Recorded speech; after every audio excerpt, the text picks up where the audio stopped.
Para iniciar, vamos a hablar acerca del sistema inmunológico y la inmunidad innata o inespecífica, la cual constituye la respuesta inmunitaria que se produce de forma inmediata una vez el organismo detecta la presencia de un agente extraño.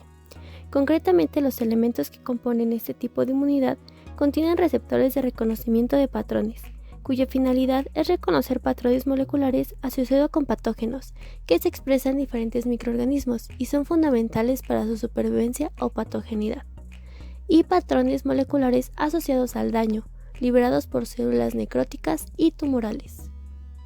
Los componentes del sistema inmunitario innato son las barreras fisiológicas externas, las células fagocíticas, las células asesinas naturales o natural killer, proteínas séricas antimicrobianas, la inflamación, la fiebre y las células dendríticas. Empezaremos con las barreras fisiológicas externas. Son las barreras físicas y químicas que constituyen el primer nivel de defensa del organismo. Las barreras físicas hacen referencia por una parte a la integridad de la epidermis, la capa más externa de la piel, formada por células queratinizadas altamente resistentes a enzimas bacterianas y toxinas que se renuevan frecuentemente, eliminando así los microorganismos asentados en ellas, y por otra parte a las mucosas que recubren los aparatos digestivo, respiratorio y genitourinario. Dichas mucosas secretan sustancias protectoras, dando lugar a las barreras químicas, el pH ácido de las secreciones gástricas y vaginales, la lisosima de la saliva, las inmunoglobulinas, siendo el subtipo A o IgA el fundamental secretado en casos como el moco. Su efectividad se ve comprometida por su falta de integridad, así como la presencia de microorganismos altamente agresivos o en elevada cantidad. De ser así, el microorganismo consigue introducirse en el huésped, produciendo un foco infeccioso primario. Células fagocíticas, constituidas por neutrófilos y macrófagos, cuya función principal en la inmunidad innata es la eliminación del patógeno mediante fagocitosis.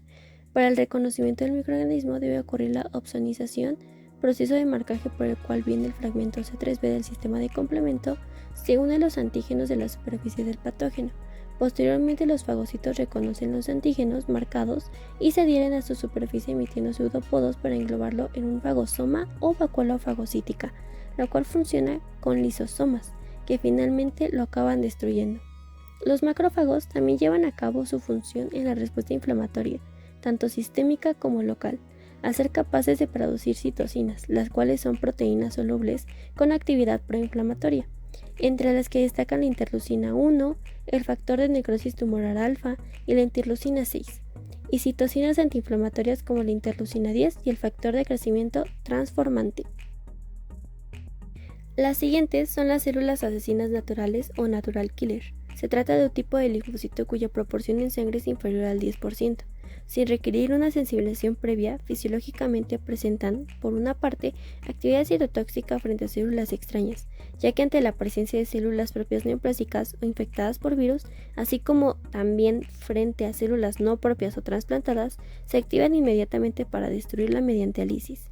Y por otra parte, son productoras de citocinas participantes en la inflamación y quimiosinas, inductoras del reclutamiento de leucocitos en el tejido damnificado. Proteínas séricas. Estas son proteínas presentes en la sangre que compiten fundamentalmente con las bacterias y en menor medida con virus y parásitos por la unión de distintos elementos que necesitan para su metabolismo, dificultando así su multiplicación en el organismo. Destacan las proteínas del sistema de complemento y los interferones. El sistema de complemento agrupa más de 30 proteínas tanto plasmáticas como ligadas a la superficie de las células sanguíneas, cuya síntesis es mayormente hepática, dando como resultado la lisis de bacterias, virus y células a través de la formación del complejo de ataque de membrana. Y las tres vías por las que se puede activar el sistema de complemento son la vía clásica, la cual es activada inicialmente por la unión de un antígeno con un anticuerpo, de los subtipos inmunoglobulina G o inmunoglobulina M. La siguiente es la vía alternativa, la cual se activa lenta y continuamente, comportándose así con la hidrólisis espontánea de un bajo porcentaje de moléculas C3, que da lugar a una pequeña cantidad de fragmento C3b. Por último está la vía de lectinas, la cual se considera homóloga a la vía clásica, ya que se inicia cuando una lectina de unión amanosa, similar al componente C1Q de la vía clásica se une a la molécula de carbohidratos presente en la superficie del microorganismo.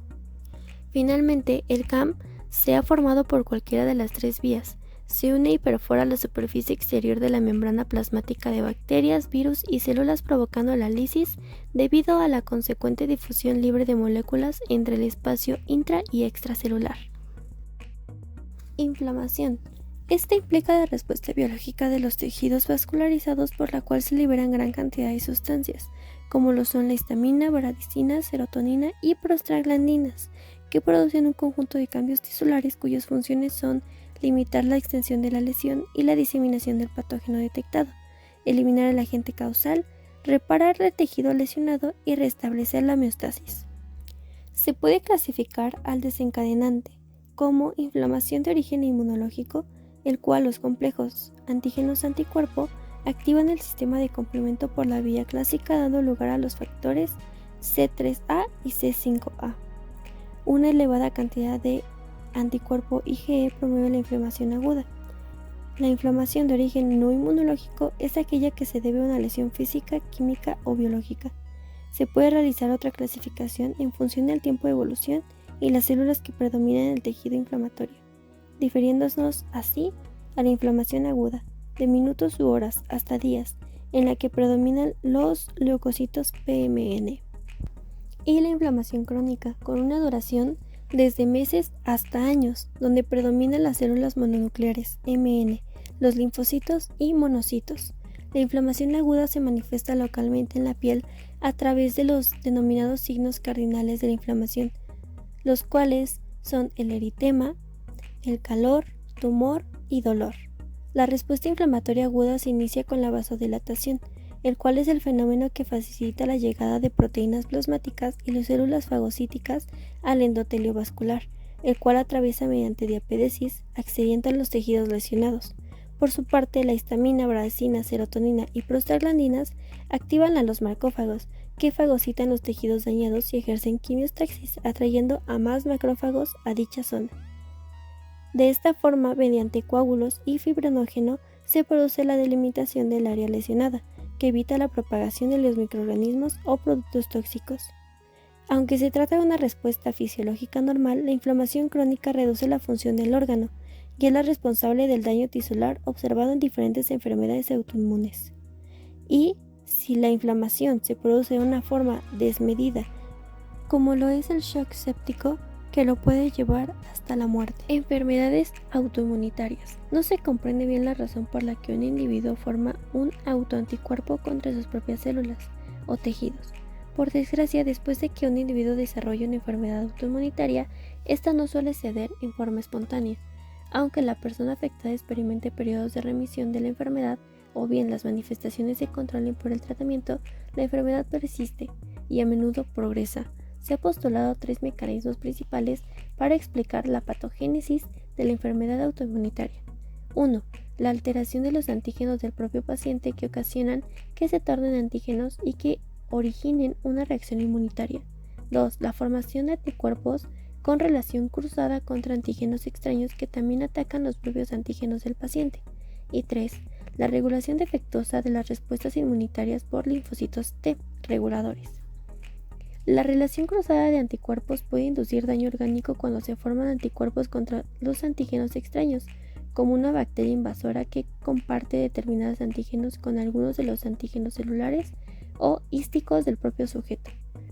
Los efectos nocivos de los anticuerpos con reacción cruzada se demuestran claramente por las enfermedades del sistema nervioso, además de las enfermedades reumáticas inflamatorias, las cuales puede dar carácter al lupus eritematoso sistémico, dando lugar a la hipersensibilidad tipo 3. La hipersensibilidad tipo 3 está caracterizada como una enfermedad donde los antígenos y anticuerpos forman agrupaciones conocidas como complejos inmunitarios en la circulación, que se depositan en los tejidos. Los complejos antígenos-anticuerpo activan en complemento y los componentes activados del complemento junto con las células inflamatorias que atraen producen lesión de los tejidos. En ocasiones, las reacciones inmunitarias en los tejidos es bastante grave y ocasionan trombosis en los vasos sanguíneos con necrosis cística, dando como lugar las lesiones hísticas relacionadas con los complejos inmunitarios el cual es un gran carácter del lupus eritematoso sistémico. Por esta razón, a la hipersensibilidad tipo 3 se le conoce como enfermedad por complejo inmunitario. Lupus eritematoso sistémico. LES. El origen es desconocido, sin embargo, como se trata de una enfermedad autoinmune, hay distintos factores que pueden influir en el sistema inmunológico y provocar lupus. La exposición a la luz solar podría ser un factor de la patología, ya que muchos individuos con lupus tienen fotosensibilidad a los rayos ultravioleta. Asimismo, las hormonas, como el estrógeno femenino, se ha propuesto como causantes de la enfermedad al acelerar la aparición de lupus en las mujeres genéticamente predispuestas. Mecanismos. Hay 4 mecanismos por medio de los cuales se piensa que se desarrolla lupus: genéticos, epigenéticos, ambientales y por medicamentos. Genéticos. El lupus puede tener un vínculo genético, aunque varios genes necesitan verse afectados y los más importantes se localizan en el cromosoma 6. En el 95% de los casos, la susceptibilidad genética al lupus está causada por múltiples genes y su identificación ha sido lenta, ya que parece que son diferentes los genes que participan en los variados grupos étnicos. A continuación, se mencionarán genes HLA. Debido a que el lupus es una enfermedad autoinmune, los científicos estudiaron primero los genes que controlan el sistema inmune, localizando así en el brazo corto del cromosoma 6. Este cromosoma contiene, además del HLA, un gen RUNX1, también llamado AML1, un factor de transcripción. El HLA complejo mayor de histocompatibilidad se divide en 3 clases. Genes HLA de clase 1, estos genes tienen muy poca relación al lupus. Genes HLA de la clase 2, varios genes de este grupo están relacionados al lupus. En un estudio se les dividió en subtipos de acuerdo a varias pruebas sanguíneas, lo que permitió sugerir que no es una enfermedad, sino varias enfermedades parecidas. Genes HLA de la clase 3. Varios genes de este grupo están relacionados al lupus, los C4A, C2 y ciertas variantes del gen TNF, elevado el riesgo de algunos grupos étnicos. Estos genes pueden ser el resultado de una herencia aleatoria, ya que quienes padecen lupus tienen alterados los sitios del gen RUNX1, que puede ser la causa de este padecimiento, encontrado también en personas con psoriasis y artritis reumatoide. Epigenéticos. En primer lugar, se debe tomar en cuenta los mecanismos epigenéticos que contribuyen al dimorfismo por género, ya que los genes relacionados con la inmunidad en el cromosoma X desmetilado acentúan la severidad del síndrome en mujeres con lupus. Por el contrario, en los hombres con un solo cromosoma X se requiere una mayor predisposición genética y un mayor grado de desmetilación del DNA, dando como resultado la predisposición para que el lupus afecte a las mujeres, así como los efectos del gen descrito en el cromosoma X en los pacientes. Se debe recordar que los patrones de metilación se establecen durante la diferenciación celular, silenciando los genes inadecuados o innecesarios para la promoción de una cromática condensada, la cual es inaccesible a los factores de transcripción. Precisamente el gen que cifra a la proteína CD40, el cual está localizado en el cromosoma X, es un gen sensible a la metilación. La proteína CD40 es un receptor que se localiza en la superficie de las células del sistema inmunológico y se encuentra principalmente en los linfocitos B y en las células presentadoras de antígeno, tales como los macrófagos y las células dendríticas foliculares, en tanto que su ligado al CD40L se sitúa en la superficie de los linfocitos T.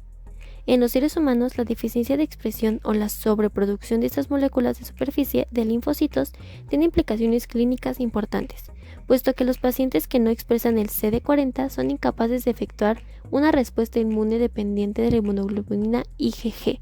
Por otro lado, los pacientes con enfermedades autoinmunes tienen sobreexpresión de estas moléculas y sus linfocitos son refractarios a la apoptosis. La interacción de esos receptores tiene un papel importante en la inducción y regulación de las respuestas inmune, humoral y celular, ya que está implicada en la proliferación y diferenciación de los linfocitos B y de una gran variedad de estripes celulares que expresan el CD40. Influyen además de manera importante en las funciones efectoras de los linfocitos T, regulando la expresión de moléculas que estimulan y activan los macrófagos, células natural killer y endoteliales. Las células natural killer están ligadas al CD40L, se describió originalmente en linfocitos T. Su expresión también se ha encontrado en una variedad de células que incluyen a las plaquetas, células madre, basófilos, linfocitos, así como a células no hematopoyéticas. El CD40L es una proteína miembro de las superfamilias de las moléculas TNF, factor de necrosis tumoral, grupo de las citocinas o interleucinas liberadas por las células del sistema inmune que intervienen en la inflamación y destrucción celular secundaria a la artritis reumatoide, así como en otras patologías. La primera prueba de cambios aberrantes en los patrones de metilación del DNA en el desarrollo del lupus es que las células T de los pacientes muestran DNA totalmente hipometilado. Otras pruebas de la metilación del DNA en la presencia de lupus proceden de los estudios con drogas o medicamentos que desmetilan el DNA. Recientemente se ha demostrado que la desmetilación de los promotores específicos de varios genes contribuyen a una sobreexpresión aberrante. Tal y como sucede en el papel que juega la metilación del ADN en las alteraciones de lupus, hay que tomar en cuenta que las modificaciones de las histonas también están relacionadas. En forma similar a los estudios de metilación del DNA, en el lupus la mayor evidencia sobre el papel que juegan los cambios en la modificación de las histonas procede del uso de drogas epigenéticas. Por ejemplo, el uso de inhibidores de la desacetilasa de histonas sugiere que la desacetilación está involucrada en la expresión de ciertos genes asociados con esta enfermedad. Estos resultados seguramente van a contribuir a la comprensión de los mecanismos que operan en la enfermedad, pero además en el empleo de terapias epigenéticas para el tratamiento o prevención del lupus eritematoso sistémico. Ambientales. El lupus se presenta en los individuos que son genéticamente susceptibles de esta enfermedad, sobre todo cuando se enfrentan a determinados agentes ambientales. Según lo que se sabe, la contribución ambiental está medida por la desmetilación del ADN de los linfocitos T o células T. Los factores ambientales no solo pueden agravar el estado de un lupus ya existente, sino que también puede desencadenar un inicio de la enfermedad. Entre las causas de ese tipo se incluyen ciertos medicamentos como algunos antidepresivos, además de los antibióticos, el estrés extremo, la exposición a la radiación ultravioleta y hormonas e infecciones. Por medicamentos. Hay un lupus inducido por medicamentos, el cual es un estado reversible que normalmente se produce en pacientes que han sido tratados de una enfermedad a largo plazo. Los factores de riesgo para desarrollar lupus engloban el sexo. Las mujeres son más propensas a desarrollar lupus. La edad, ya que los síntomas y el diagnóstico ocurren con más frecuencia durante los años fértiles de las mujeres, entre los 15 y 44 años de edad. Los síntomas del lupus ocurren antes de los 18 años en el 15% de los pacientes que después son diagnosticados. La raza. El lupus es más común en personas afroamericanas, hispanolatinos, asiáticos, indígenas americanos o personas de las islas pacíficas que en la población caucasia. También parece que el lupus se desarrolla en edades más tempranas y es más severo entre miembros de estos grupos étnicos. Por último, los antecedentes familiares, ya que los parientes de las personas con lupus tienen aproximadamente de un 5 a 13% de probabilidad de desarrollar lupus. Sin embargo, solo el 5% de los hijos de madres con lupus desarrollan la enfermedad. ¿Qué es el lupus eritematoso sistémico? Es una enfermedad autoinmune crónica, donde el sistema inmunológico ataca sus propias células produciendo inflamación y daño, debido a la unión de nuestros anticuerpos a las células del organismo y al depósito de complejos antígeno-anticuerpo. Pueden afectar cualquier parte del organismo. Los sitios más frecuentes son el corazón, las articulaciones, la piel, los pulmones, los vasos sanguíneos, el hígado, los riñones y el sistema nervioso. Proseguiremos con la patogenia. Para seguir, es útil dividir a la LES en fases discretas incluso a pesar de que las fases no pueden separarse claramente en la clínica. Pero estas son A. Inicio. La exuberante respuesta de autoanticuerpos en el lupus tiene como blanco un grupo sumamente específico de autoantígenos. Aunque este grupo de autoantígenos no comparte características comunes en las células saludables, estas moléculas se unifican durante la muerte celular apoptósica, cuando se agrupan y modifican estructuralmente en las vesículas superficiales de apoptósicas. De hecho, los estudios recientes sugieren que el evento desencadenante del lupus consiste en una muerte celular única apoptósica que tiene lugar en un contexto proinmunitario. En el caso de LES, varios tipos de exposición ambiental se han vinculado con el inicio de la enfermedad. Esos factores incluyen la exposición a luz solar, a la infección viral y a ciertos fármacos. Al parecer, el deterioro de la depuración normal de las células apoptósicas en los tejidos constituye un efecto crucial de susceptibilidad para el desarrollo y propagación de LES. Así, en las personas normales, el destino de la mayor parte de las células apoptósicas en tejidos consiste en la fagocitosis rápida y eficiente a cargo de los macrófagos, y los antígenos ingeridos en esta vía se degradan rápidamente. Además, la fagocitosis de las células apoptósicas inhibe la secreción de citocinas proinflamatorias a partir de los macrófagos e induce la secreción de varias citocinas antiinflamatorias, lo que contribuye al deterioro de la capacidad de las células apoptósicas para iniciar una respuesta inmunitaria primaria. Finalmente, la ávida fagocitosis de la célula apoptósica por los macrófagos normales limitan el acceso de cantidades significativas con las células dendríticas, las cuales son eficientes iniciadoras de las respuestas inmunitarias primarias. En conjunto, esos factores aseguran que las personas normales no se inmunicen a sí mismas con el material apoptósico proveniente de sus propios tejidos, a diferencia del deterioro de la depuración de las células apoptósicas que se presenta en un subgrupo de pacientes con LES. Bajo condiciones en las células, el material apoptósico no se depura eficientemente mediante los macrófagos. Cantidades muy por arriba del umbral pueden lograr el acceso, en circunstancias proinmunitarias, a la población de las potentes células presentadoras de antígeno e iniciar una respuesta a las moléculas cuya estructura se ha modificado durante la muerte celular apoptósica retrasada. B. Propagación. En el lupus, los autoanticuerpos pueden producir lesiones tisulares mediante diversos mecanismos, los cuales son: 1. El mecanismo patogénico más frecuente consiste en la generación y depósito de complejos inmunitarios en los cuales el antígeno deriva de las células lesionadas y moribundas, cuando la concentración y el tamaño de los complejos relevantes favorecen el depósito subrendotelial. Estos importantes complejos proinflamatorios inician las funciones efectoras inflamatorias que resultan en la lesión tisular.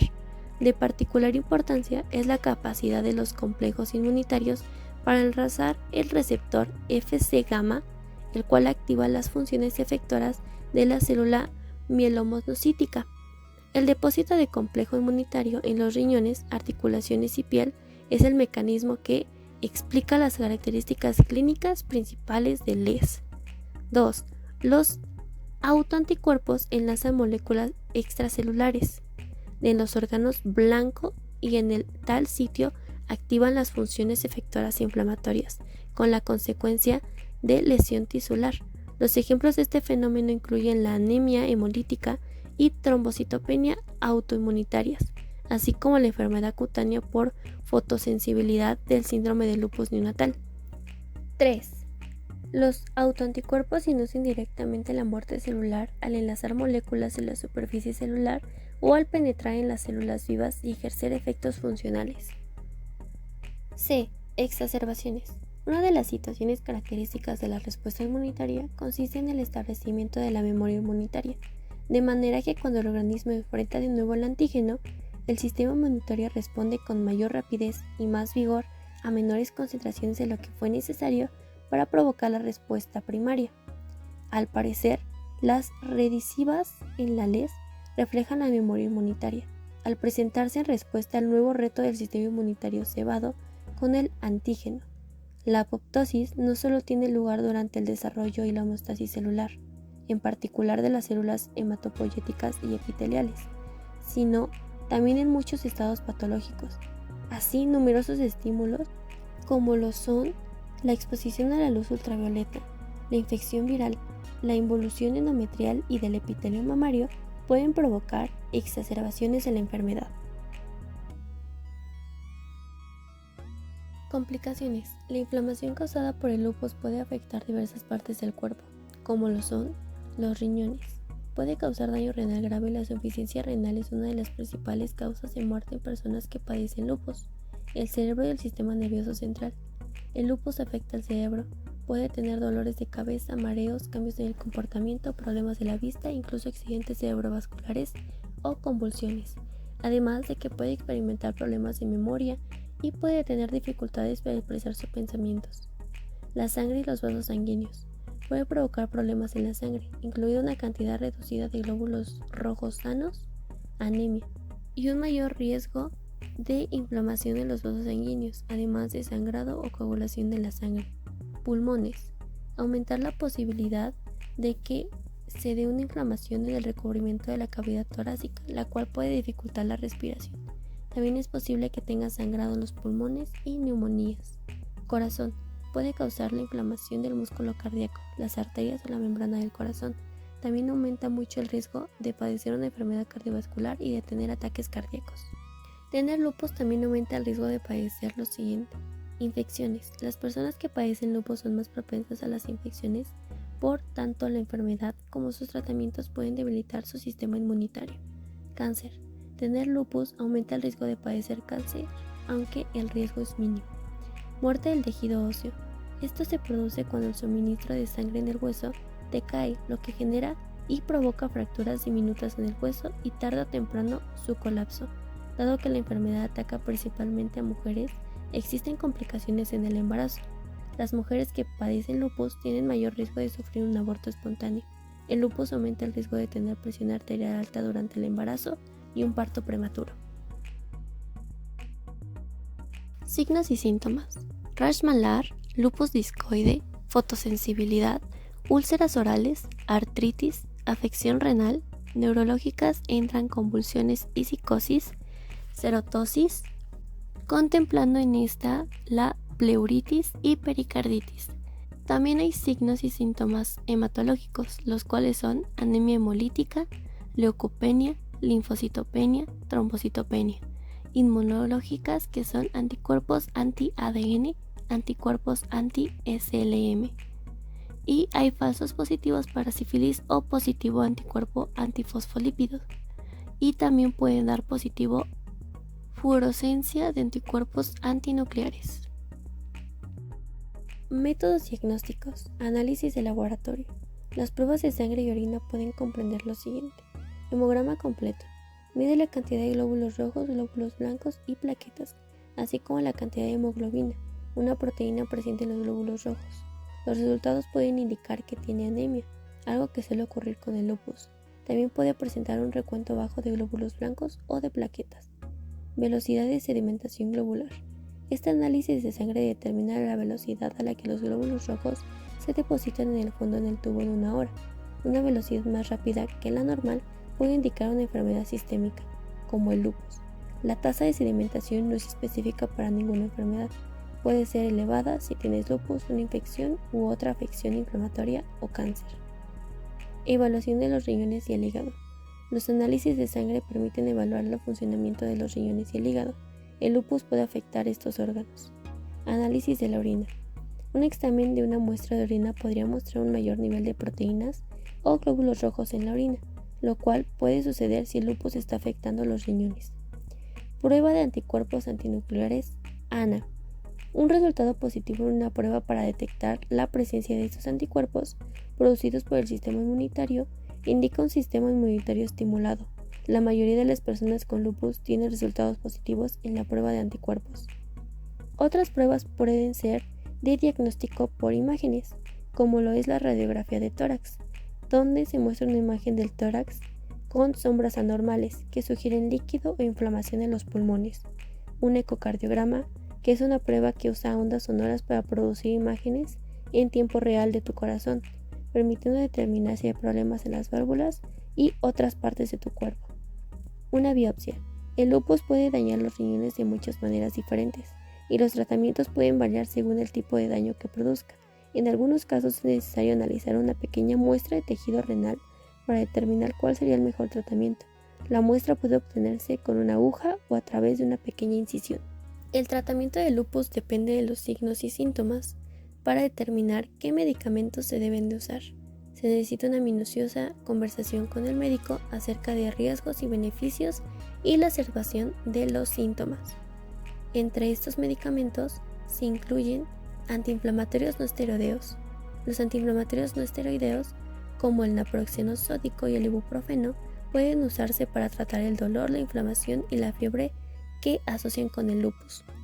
Algunos efectos secundarios de los antiinflamatorios no esteroideos pueden ser sangrado estomacal, problemas de riñón y mayor riesgo de problemas cardíacos. Antipalúdicos.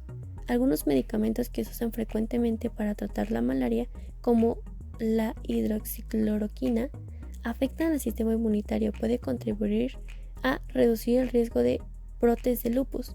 Los efectos secundarios consisten en malestar estomacal y en muy raras ocasiones daños en la retina del ojo. Se recomiendan exámenes regulares de la vista cuando se toman estos medicamentos. Corticoides. La prednisona y otros tipos de corticoides pueden contrarrestar la inflamación que causa el lupus. Las dosis altas de esteroides, como la metilprednisolona, a menudo se usan para controlar las enfermedades graves que afectan a los riñones y al cerebro.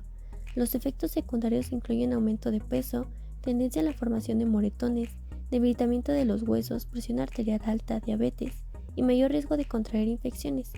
El riesgo de tener efectos secundarios aumenta cuando se incrementan las dosis y la duración de la terapia. Inmunosupresores. Los medicamentos que inhiben el sistema inmunológico pueden ser útiles en los casos graves de lupus. Algunos ejemplos son la azatioprina, el micofenolato, el metotrexato, la ciclosporina y la leflunomida. Algunos posibles efectos secundarios son mayor riesgo de infecciones, daño hepático, disminución de la fertilidad y mayor riesgo de tener cáncer. Biofármacos. El belimumab, que es un medicamento más reciente y se administra de manera intravenosa, también reduce los síntomas de lupus en algunas personas. Algunos efectos secundarios incluyen náuseas, diarrea e infecciones. Rara vez la depresión puede empeorar. El rituximab puede ser beneficioso para algunas personas que probaron otros medicamentos y no funcionaron. Los efectos secundarios incluyen reacción alérgica a la infusión intravenosa y a las infecciones. En ensayos clínicos se demostró que la voclosporina es eficaz para tratar el lupus. Actualmente se están estudiando otros medicamentos como abatacept y anifrolumab, que podrían usarse para el tratamiento del lupus.